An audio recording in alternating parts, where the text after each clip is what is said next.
بسم اللہ الرحمن الرحیم۔ السلام علیکم۔ آج 9 مارچ بروز اتوار ہم بات کریں گے 2 اہم کیسز کے حوالے سے۔ سپریم کورٹ آف پاکستان میں کل صبح سویرے اہم کیسز کی سماعت ہونے جا رہی ہے، اس کی تفصیلات میں آپ کے ساتھ شیئر کروں گا۔ اور پارلیمنٹ میں کل مشترکہ اجلاس ہے اور پھر پاکستان تحریک انصاف کی جانب سے جو فیصلہ کیا گیا ہے کل کے اجلاس سے متعلق، اس کے اوپر ہم بات کریں گے۔ اور ساتھ میں آپ کو بتاؤں گا کہ پاکستان تحریک انصاف کے سینئر رہنما عمر ایوب جو کہ اپوزیشن لیڈر بھی ہیں، ان کی جانب سے جو گفتگو کی گئی ہے کل کے اجلاس کے حوالے سے، اور اگلی جو حکمت عملی ہے تحریک سے متعلق اور مولانا فضل الرحمان سے متعلق جو ایک مثبت پیش رفت سامنے آئی ہے، وہ بھی میں آپ کے ساتھ شیئر کروں گا۔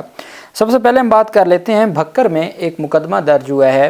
رفیق خان نیازی یہ ایم پی اے کے کینڈیڈیٹ بھی تھے، اور یہ جو بھکر بار ہے اس کے 2 گروپ ہیں، اس میں جو بڑا گروپ ہے وہ رفیق خان نیازی کا گروپ ہے۔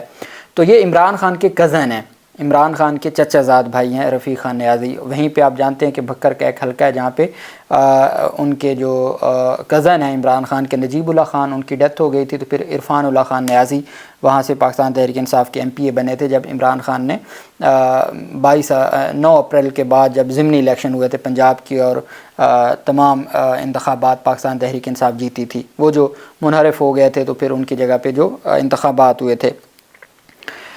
اب یہ ان کے بیٹے ہیں اور ایک سینئر ڈاکٹر ہیں، ان کا وہاں پہ ایک شفیق میموریل ٹرسٹ ہاسپٹل انہوں نے بنایا ہوا ہے۔ بھکر کے جو غریب لوگ ہیں ان کے لیے وہ ایک بلیسنگ ہے، اور وہاں ان کا علاج معالجہ۔ اور پھر یہ جو ڈاکٹر ہیں جن کے اوپر مقدمہ درج کیا گیا، یہ رفیق خان نیازی کے بیٹے ہیں، اور اب یہ تمام وہاں کی جو ہیں وہ اس کو دیکھتے ہیں۔ ڈاکٹر شہریار احمد خان یہ اس کو دیکھتے ہیں، ابھی پچھلے دنوں انہوں نے کوئی ایوارڈ بھی لیا ہے، وہ میو ہاسپٹل میں بھی سینئر سرجن تھے۔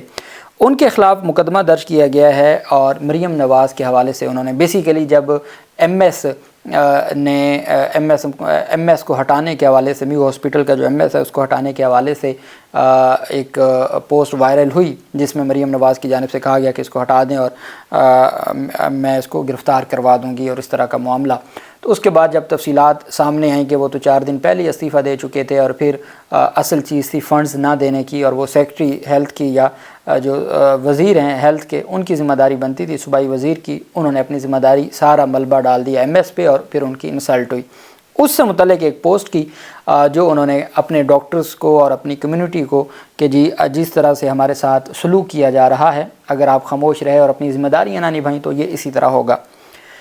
پولیس والے مدعی ہیں، پولیس والے کہتے ہیں جی کہ ہم ڈیوٹی پر تھے، ہم نے سوشل میڈیا کے اوپر ان کی یہ ویڈیو وائرل ہوئی جو وہ ڈاکٹرز کے حوالے سے یا مریضوں کو کہہ رہے تھے کہ جی جو حشر کیا جا رہا ہے کب تک آپ خاموش رہیں گے، تو اس طرح کی ان کی کوئی ویڈیو ہے۔ تو اس میں پولیس والے کہتے ہیں جی ہم نے وہ سنی، حالانکہ 6 ماہ پہلے آئی جی کی جانب سے ایک مراسلہ جاری کیا گیا تھا کہ دوران ڈیوٹی کوئی سوشل میڈیا کا استعمال نہیں کرے گا، لیکن پولیس والے کہتے ہیں کہ ہم نے سوشل میڈیا پر سنا، اور میرے ساتھ فلاں جو اہلکار تھا وہ گواہ ہے کہ جی انہوں نے یہ بات کی، اور ان کا جو مقصد ہے وہ ایک جسے دیکھ کر صاف ظاہر ہوتا ہے کہ وہ ایک جماعت کے کارکن ایک باقاعدہ سوچی سمجھی اور منظم سازش کے تحت تخریب کاری کر کے حکومت پنجاب کے خلاف نفرت انگیز ویڈیوز سوشل میڈیا پر اپلوڈ کر رہے ہیں تاکہ عوام الناس کے اندر حکومت کے خلاف نفرت پیدا ہو اور معاشرے میں انتشار پھیلے، اور عوام اپنی بڑی جو اہم حکومت ہے اس سے اعتماد کھو بیٹھے۔ میرے ساتھ فلاں بھی لوگ شامل تھے۔ یہ 8 مارچ کا مقدمہ ہے، اور اس کے بعد ان کا جو وہ ہاسپٹل ہے اس کو بھی بند کر دیا گیا ہے، فارمیسی وغیرہ جو ہے اس کو بند کر دیا گیا ہے۔ یہ اس وقت صورتحال ہے۔ اگر آپ حکومت کے اوپر تنقید ہمیشہ اس وجہ سے کی جاتی ہے کہ حکومتیں تنقید سے بہتر ہوتی ہیں، لیکن یہاں پہ بالکل تنقید کا جو چیپٹر ہے وہی کلوز کر دیا۔ پہلے ہوتا تھا کہ خاص اداروں کے حوالے سے بات نہیں ہو سکتی تھی، عدلیہ کے حوالے سے بات نہیں ہو سکتی تھی، حکومتوں کے حوالے سے اپوزیشن کیا کچھ کرتی تھی، یہی پاکستان مسلم لیگ نون کیا کچھ نہ کرتی رہی عمران خان کے حوالے سے جب اپوزیشن میں تھے۔ لیکن اس وقت یہ صورتحال ہے کہ بات کرنا بھی الاؤ نہیں ہے، اور یہ ایک سلسلہ ہے جو جاری ہے اور رکنے کا نام نہیں لے رہا، اور ایک سینئر ڈاکٹر کے خلاف یہ مقدمہ درج ہوا۔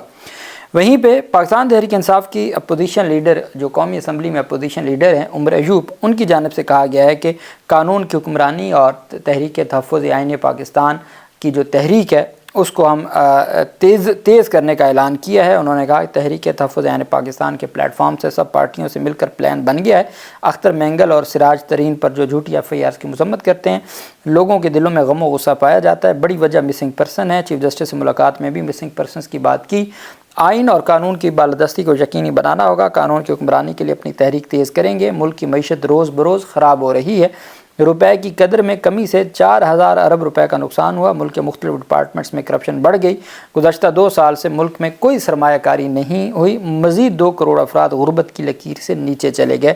یہ پاکستان تحریک انصاف کی جانب سے اپنا موقف بیان کیا گیا۔ اب کل کا دن اس وجہ سے اہم ہے کہ پارلیمنٹ کا مشترکہ اجلاس ہے اور آصف زرداری نے خطاب کرنا ہے، اور آصف زرداری کے خطاب سے پارلیمانی نیا سال شروع ہوگا۔ 1 سال مکمل ہو چکا اور نیا سال شروع ہوگا، تو اس کے لیے صدر کا خطاب ہوتا ہے۔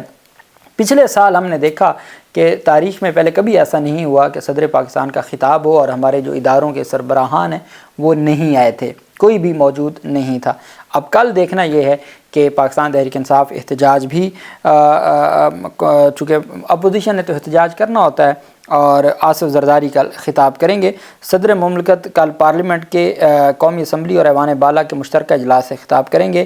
یک نکاتی ایجنڈا جاری کر دیا گیا ہے۔ رپورٹ کے مطابق قومی اسمبلی سیکریٹریٹ کی جانب سے مشترکہ اجلاس کے ایجنڈے کے مطابق آصف زرداری کل پارلیمنٹ کے مشترکہ اجلاس سے خطاب کریں گے۔ پارلیمنٹ کا مشترکہ اجلاس کل دوپہر 3 بجے ہوگا۔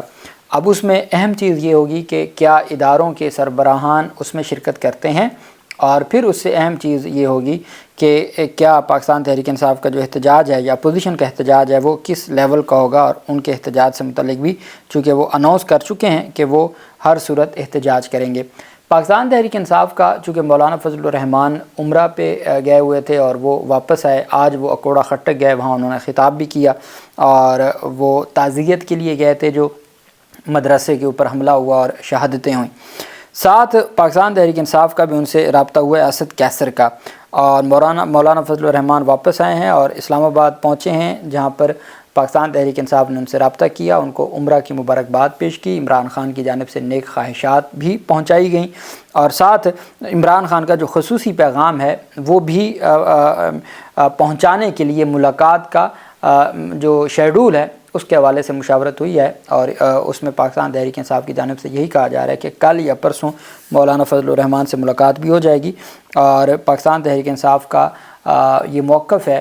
اصل آج جو گفتگو ہوئی وہ ہے کل پارلیمنٹ کے مشترکہ اجلاس میں جو صدر آصف زرداری نے خطاب کرنا ہے، اس میں جو اپوزیشن متحد ہو کر اپنا جو احتجاج ریکارڈ کروانا چاہتی ہے اس سے متعلق مشاورت ہوئی۔ باقی جو اپوزیشن کی جماعتیں ہیں ان کے حوالے سے بھی بات ہوئی ہے، اچکزئی وغیرہ بھی تھے، اور ہر صورت وہ احتجاج کرنا چاہتے ہیں تاکہ وہ اپنا احتجاج ریکارڈ کروا سکیں، اور اس احتجاج کے لیے وہ مشاورت ان کی شروع ہو گئی ہے اور مختلف جماعتوں کے ساتھ ان کی بات چیت۔ تو کل کا دن 2 حوالوں سے اہم ہوگا کہ اپوزیشن کتنا مؤثر احتجاج کرتی ہے، اور پھر اداروں کے سربراہان اگر آتے ہیں تو پھر ان کی موجودگی میں کیا صورتحال ہوگی، یہ اہم ہوگا۔ وہیں پہ کل سپریم کورٹ آف پاکستان میں سب سے اہم تو میں کہوں گا سب سے اہم کیس تو 9 مئی کا ہے، چونکہ کل 9 مئی کا پورا case supreme court of Pakistan میں کھلنے جا رہا ہے۔ پہلی جب تاریخ تھی تو سپریم کورٹ آف پاکستان میں سمپل نوٹس ہوا تھا، اور پنجاب حکومت نے وقت مانگا تھا۔ پنجاب حکومت نے کہا تھا کہ ہمیں وقت دیں، ہم اس میں GIT جو بنی ہے یا رپورٹس ہیں وہ ہم جمع کروانا چاہتے ہیں، تو اس کے بعد پھر ہم دلائل دیں گے۔ چونکہ پاکستان تحریک انصاف کے وکلاء لاسٹ ڈیٹ آف ہیئرنگ پر بھی موجود تھے۔ یہ کچھ اپیلیں ہیں جو پاکستان تحریک انصاف کے کارکنان کی یا قائدین کی ضمانتیں منظور ہوئی تھیں، ان کی منسوخی کی ہیں۔ عمران خان کے 12 مقدمات میں ریمانڈ کا فیصلہ کالعدم ہوا تھا، وہ ہے۔ عمران خان کی عبوری ضمانتیں منظوری کے فیصلے کو چیلنج کیا گیا، یہ۔ اب جیسا کہ ریمانڈ کیس میں لاہور ہائی کورٹ میں پورا کیس 9 مئی کا کھلا تھا، تو اس طرح سے سپریم کورٹ آف پاکستان میں یہ پہلا موقع ہے کہ سپریم کورٹ آف پاکستان میں، اور وہ بھی یحییٰ افریدی صاحب، پہلے اس بینچ میں شفیع صدیقی صاحب تھے، اب ان کی جگہ پہ شفیع صدیقی کی جگہ پہ مسرت ہلالی صاحبہ آ گئی ہیں، اور ساتھ میاں گل حسن اورنگزیب صاحب تھے۔ یہ 3 رکنی بینچ ہے۔ پہلے تو جو بینچ کو اگر ہم دیکھتے تھے تو وہ بہت تگڑا تھا، اب بھی امید ہے کہ یہ چیزیں درست انداز میں آگے بڑھائی جائیں گی۔ تو کل کا دن اس حوالے سے بہت اہم ہے کہ کل سپریم کورٹ آف پاکستان میں 9 مئی کا جو مقدمہ ہے سرکار کا، اور GIT کی رپورٹس اور اب تک کیا ہوا ہے، چونکہ جب ہم آرمی عدالتوں سے متعلق کیسز کی بات کرتے ہیں تو وہاں 9 مئی کے جو حقائق پر مبنی کیس ہے وہ نہیں کھولا جاتا کہ ریکارڈ کی بات نہ کریں، یہاں ریکارڈ کی بات نہ کریں. لیکن جب یہ اپیلیں ہیں اور اس میں جو کیس ہے اور اس میں پھر اگلے دنوں میں شیخ رشید کی بریت کی درخواستیں ہیں GHQ حملہ کیس میں، وہ اہم ہوگا.